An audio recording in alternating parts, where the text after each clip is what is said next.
Welcome. In front of me I have the SAMSUNG Galaxy A54.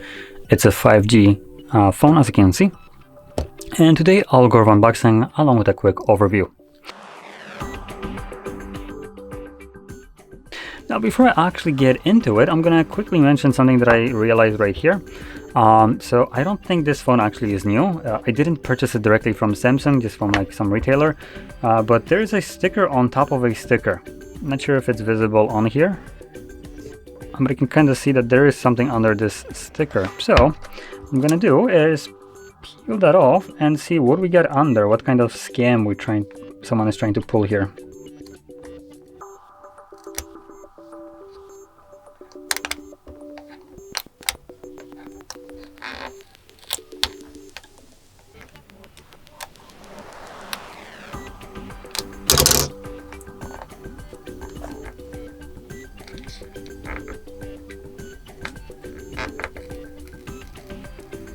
So you can see that there's another sticker, or actually two of them.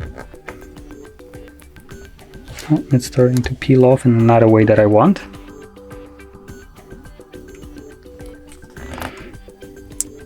Now what I want to see if it's actually cut.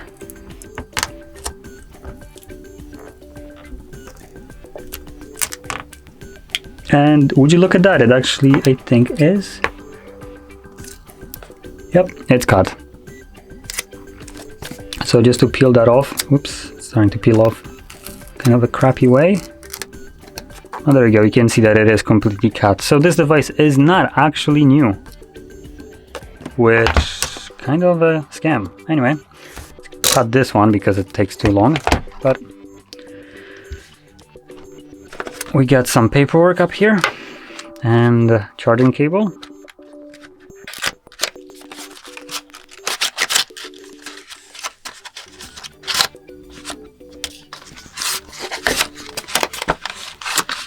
There we go, so our charging cable and paperwork, and that's about it. Here we get a phone.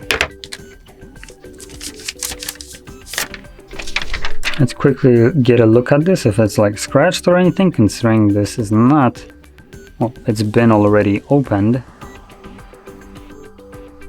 But I don't see any kind of defects, at least at the first glance.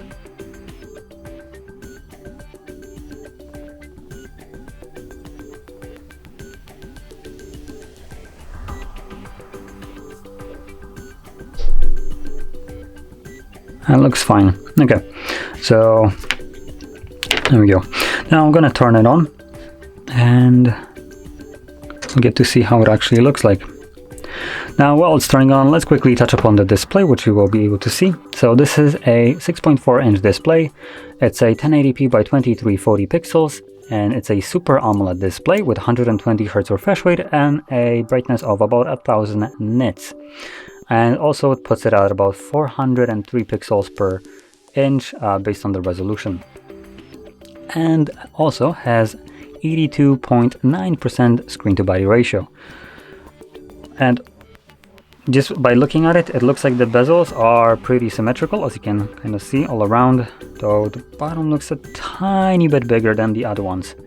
I do have a tool to actually check it out for all the people that have like some OCD. So let's quickly check this.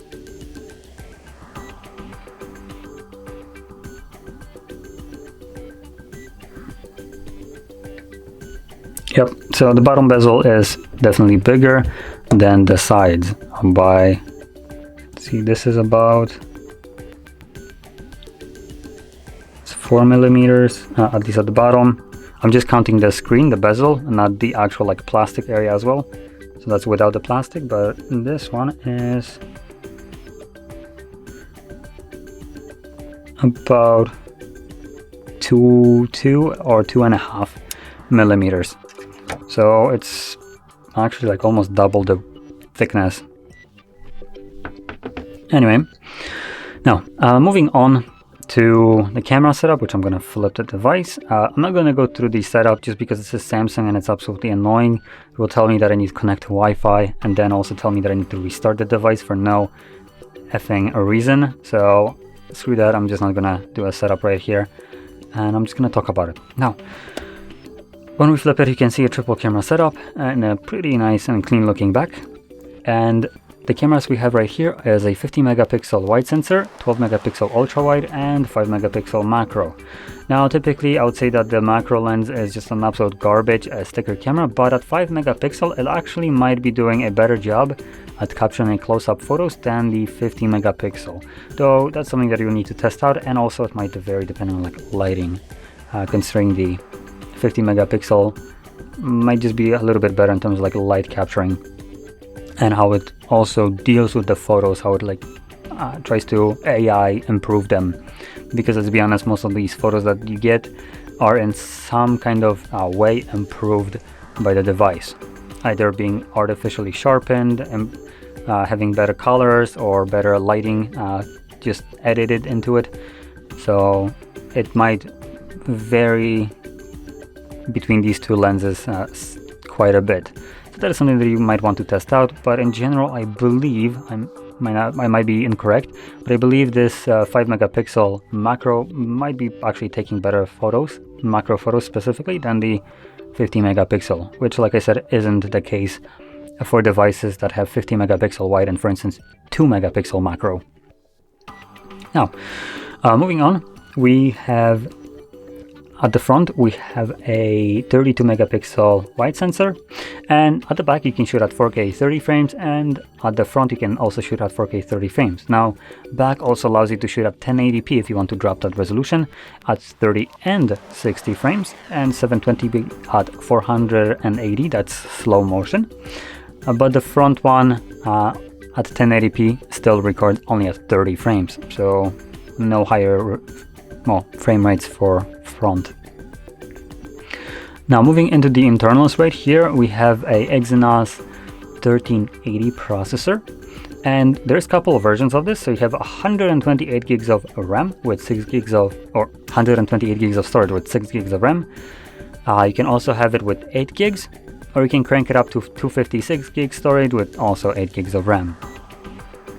And I believe we do have a SD tray as well. I'm gonna check it out just to be certain.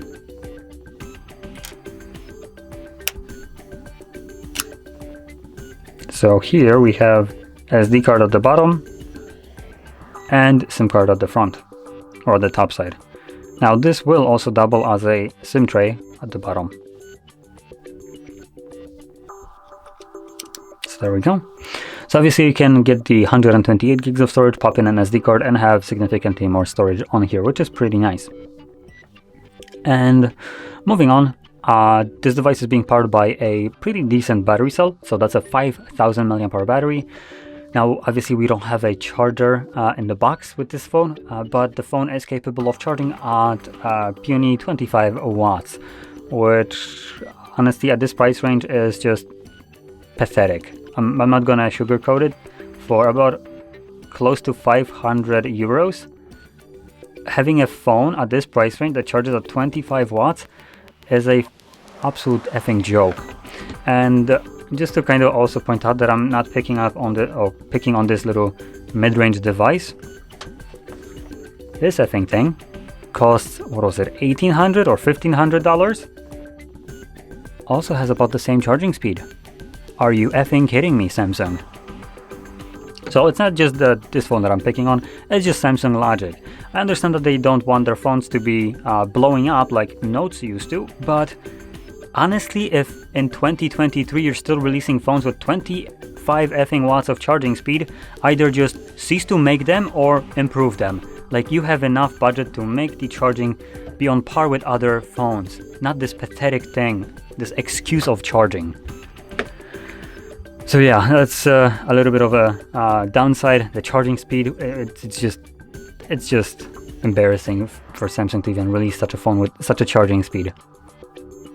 Now, apart from that, there's not much more to say about this device.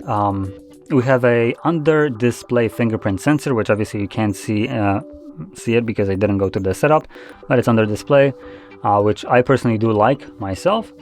And that's about all the worth mentioning aspects of this device. So just to kind of go into the pros and cons at the end here. So quickly going through them. Pros, we have a really nice display. It's a Super AMOLED display with 120 Hz refresh rate and pretty bright on top of that. We have a big battery, which is really nice. We have a SD card tray, which I personally like. Obviously, not everybody will care, but I personally consider that to be a positive on a device.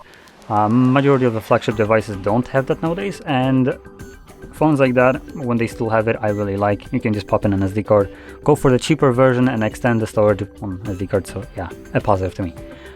Now, continuing on the positives, we have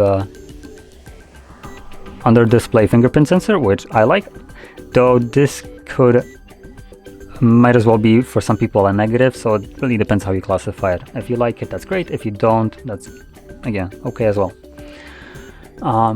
So those are the positives. Now moving on to the negatives is processor is a little bit slower on here. The charging speed is just absolutely a joke. We have a plastic frame. I think, actually no, never mind. I don't think that's actually plastic. Let's see what it says right here. So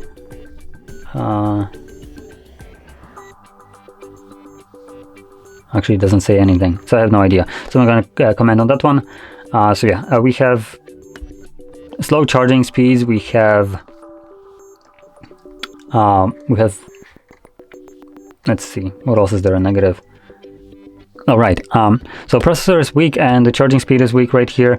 The price range of this device coming at about 500 euros also leaves a little bit to be desired, because it's not necessarily anything like super powerful right here. So you get basically like not the mid-range or performance of a device. The charging will always leave you bummed out when you're trying to quickly top up your device and just leave the house quickly and you realize that your phone is dead. That's a massive drawdown for me. That's like one of the things that I hate about Samsungs in general, and I do daily drive a Samsung myself, so I really know how painful that is.